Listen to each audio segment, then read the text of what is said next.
Mm. The rain on the Oregon coast doesn't just fall. It hunts. It seeks out the smallest crack in a shingle, the slightest gap in a window frame, and the invisible weaknesses in a tarp.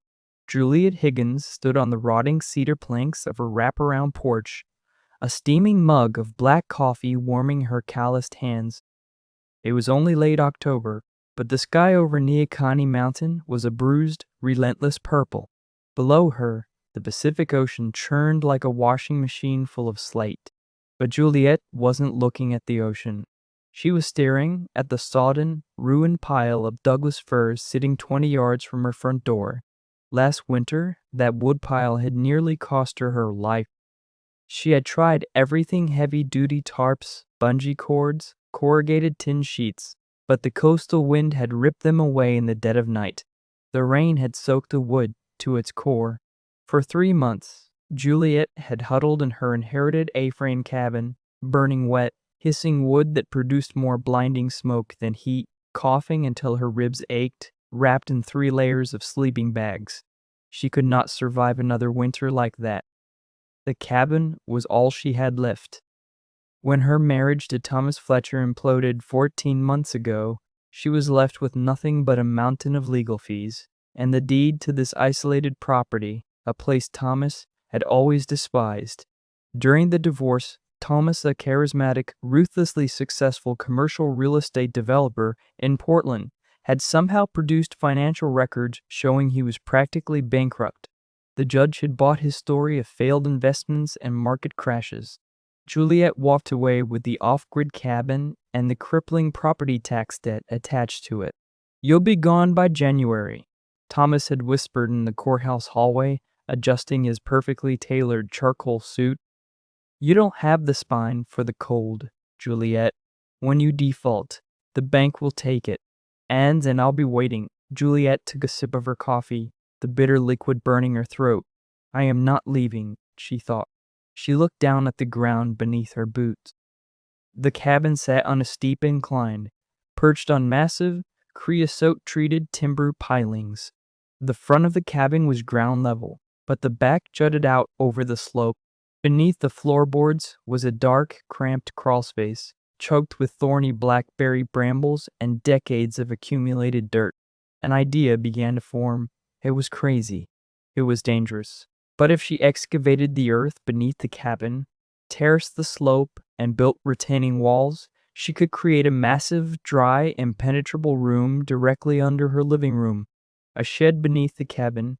The next morning, Juliet drove her battered 1998 Ford Ranger down the winding mountain road to Silas Moore's lumberyard in town.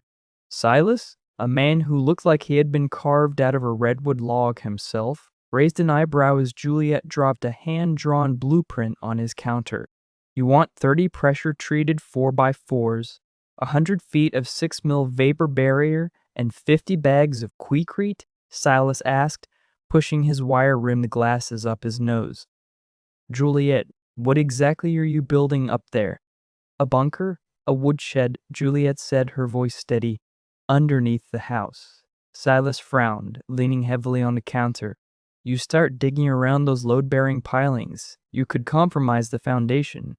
You get a mudslide, the whole cabin comes down the mountain with you inside it." "I'm hand-digging," Juliet replied, leaving a 3-foot berm around each piling. "I need this, Silas. If my wood gets wet this winter, I freeze." Silas studied her face. He saw the dark circles under her eyes, the set of her jaw. He knew about Thomas. The whole town knew about Thomas and the brutal divorce. Without another word, Silas began ringing up the materials.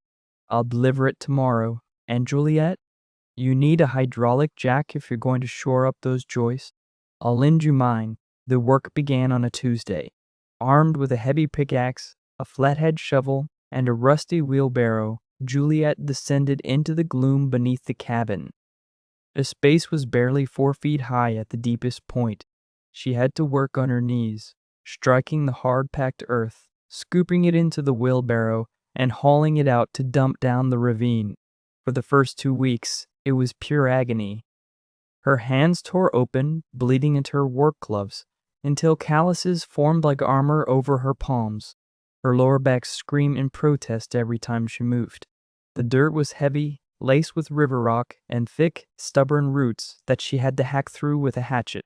But with every foot of earth she removed, the space grew. By mid-November, the first real storms began to roll in off the Pacific. The wind howled against the cabin walls, but beneath the floorboards it was strangely quiet. Juliet worked by the yellow light of a halogen work lamp. She had excavated a space 12 feet wide, 20 feet wide, and 6 feet deep, long, and 6 feet deep. She had carefully terraced the walls and was preparing to lay the vapor barrier when her shovel hit something that didn't sound like rock. It was a dull, hollow thud. Juliet paused, wiping a mixture of sweat and dirt from her forehead. She dropped to her knees and began clawing at the loose dirt with her gloved hands. About 2 feet down near the central support piling, her fingers brushed against something hard and smooth. Plastic. Heart pounding, she grabbed a hand trowel and excavated the object. It was a large military-grade pelican case, completely watertight and secured with 2 heavy steel padlocks. Juliet sat back on her heels, staring at the black box. Why would a locked case be buried deep beneath the crawl space of a cabin Thomas had supposedly hated? She didn't have the keys, but she had an angle grinder. Dragging the heavy case up the slope and onto the back porch, Juliet plugged in the grinder. Sparks flew into the damp evening air as the abrasive wheel bit into the hardened steel of the padlocks. Within minutes, both locks snapped off. Juliet flipped the latches and opened the lid. Inside, meticulously wrapped in layers of heavy plastic, were thick stacks of $100 bills. But it wasn't just cash. Beneath the money were 3 leather-bound ledgers and a stack of manila folders. Juliet pulled one of the folders out. Her hands were shaking so badly she could barely read the print. They were property deeds, offshore bank statements, and detailed transaction logs. The records painted a devastatingly clear picture. Thomas wasn't bankrupt. He had siphoned millions of dollars from their joint accounts and his business, funneling the money into shell companies in the Cayman Islands and Delaware.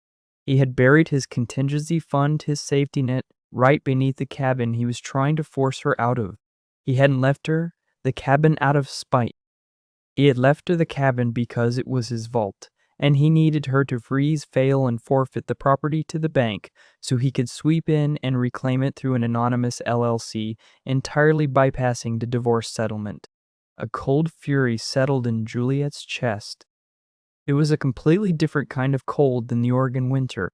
It was the icy, calculating chill of a woman who had just realized she held the power to destroy the man who had tried to bury her. She didn't call the police. Not yet. She took the ledgers and the cash into the cabin, hiding them in the false bottom of an old cedar chest in her bedroom. Then she went back under the house. The shed was no longer just about survival. It was about reclaiming her territory.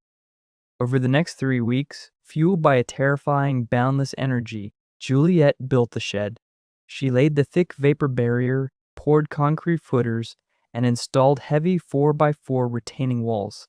She built slatted walls that allowed the coastal breeze to flow through while keeping the driving rain out. The week before Thanksgiving, Silas delivered 5 cords of seasoned madrone and Douglas fir. "You actually did it," Silas marveled, standing in the rain, looking into the dry, cavernous space beneath the cabin. "I did," Juliet said, smiling for the first time in a year. Together they stacked the wood. It was a beautiful sight, a massive, organized wall of fuel, safe from the rotting damp of the Pacific Northwest. The smell of cut madrone filled the dry space beneath the floorboards. Winter hit with a vengeance in the second week of December. An atmospheric river, known locally as a Pineapple Express, stalled over the Oregon coast. The rain came down in sheets so thick it looked like a gray curtain had been drawn across the windows.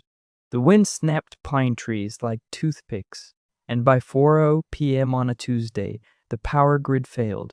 The cabin went pitch black. Juliet calmly lit an oil lamp. She walked to the center of the living room, opened a trap door she had cut into the floorboards, and climbed down the sturdy wooden ladder she had built. The shed was dry as bone. She gathered an armful of the perfectly seasoned madrone, climbed back up, and built a fire in the heavy cast-iron wood stove. Within 20 minutes, the cabin was a sweltering 75 degrees. The fire crackled and danced, casting warm orange light against the log walls. Juliet poured herself a glass of red wine, sat in her armchair, and waited. She knew he was coming. At 9 p.m., she heard the growl of a heavy diesel engine fighting its way up the muddy mountain road. The engine cut out, replaced by the slamming of a truck door and the frantic crunch of boots in the gravel driveway. Someone pounded on the front door. "Juliet, open up." It was Thomas. Juliet took a sip of her wine, set the glass down, and unlocked the deadbolt. The door swung open and Thomas stood there, entirely drenched, his expensive Gore-Tex jacket plastered to his body. He looked frantic, his eyes darting around the warm, brightly lit room. "What are you doing here, Thomas?" Juliet asked, her voice dangerously calm. "The storm," Thomas lied, shivering as the driving rain soaked the porch behind him. "The roads are washing out. I came to check on you. I thought you'd be freezing to death." He pushed past her into the cabin, drawn immediately to the roaring fire in the wood stove. He stared at the dry logs burning fiercely. His eyes snapped to the corner of the room where her meager wet woodpile used to sit. It was empty. "Where did you get dry wood?" he demanded, his voice tight with panic. "I built a shed," Juliet said simply. "A shed? Where?" "Outside. Around back." Thomas didn't wait for an invitation. He grabbed the flashlight from his coat pocket and practically ran to the back door, throwing it open to the howling storm. He shined the beam around the muddy, sloping backyard. There was no shed. He spun around, the rain lashing against his face, a look of dawning horror in his eyes. He looked down at the ground, then back at Juliet, who was leaning against the doorframe, watching him with a serene expression. "You didn't build it out here," Thomas whispered. He shoved past her again, rushing back into the living room. His boots tracked mud across the rug. He saw the faint outline of the trapdoor near the center of the room. Before Juliet could speak, Thomas dropped to his knees and wrenched the trapdoor open. He shined his flashlight down into the cavernous dry space. He saw the perfectly stacked walls of firewood.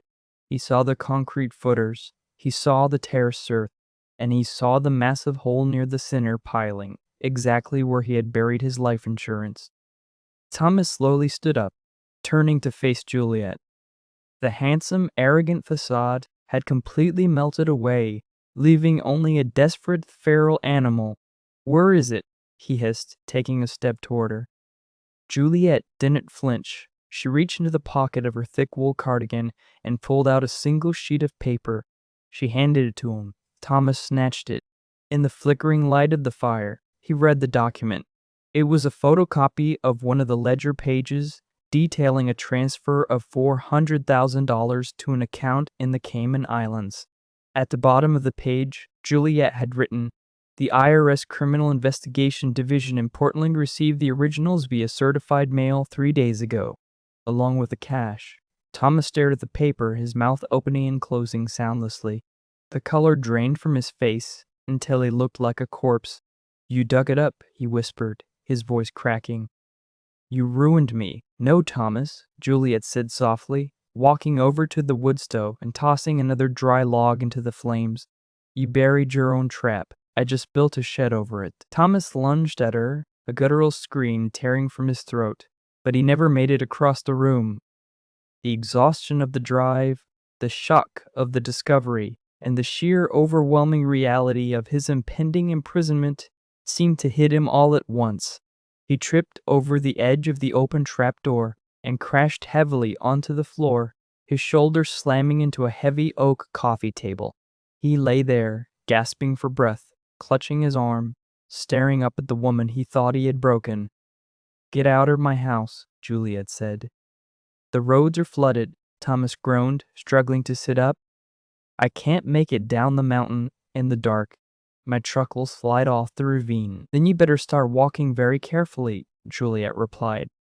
She walked to the front door and opened it wide, letting the freezing, howling wind whip into the cabin. or you can sleep in the mud. But you are not staying here." Thomas looked at her, searching her face for any trace of the meek, compliant woman he had married. He found nothing but iron. Slowly, wincing in pain, he hauled himself to his feet.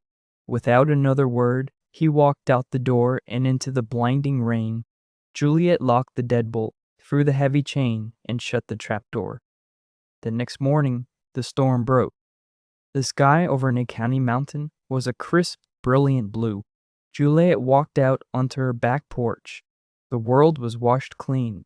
Down below, on the highway, she could see the flashing red and blue lights of a police cruiser and a tow truck, pulling Thomas's lifted diesel out of a muddy ditch. He had survived the night, which meant he would live to face the federal agents waiting for him in Portland. Juliet smiled. She walked back inside, made a cup of coffee, and went down the trapdoor into her shed. The air was cool, dry, and smelled of cedar and earth. She ran her hand over the rough bark of the stacked firewood. She had excavated tons of dirt. She had built walls where there were none. She had unearthed secrets that were meant to destroy her. Winter would rage outside for months. The rain would fall, the wind would howl, and the temperature would drop below freezing. But Juliet Higgins wasn't afraid of the cold anymore. She pulled a piece of dry kindling from the pile, climbed back up into the warmth of her home, and stoked the fire. Her firewood stayed dry all winter. And so did she.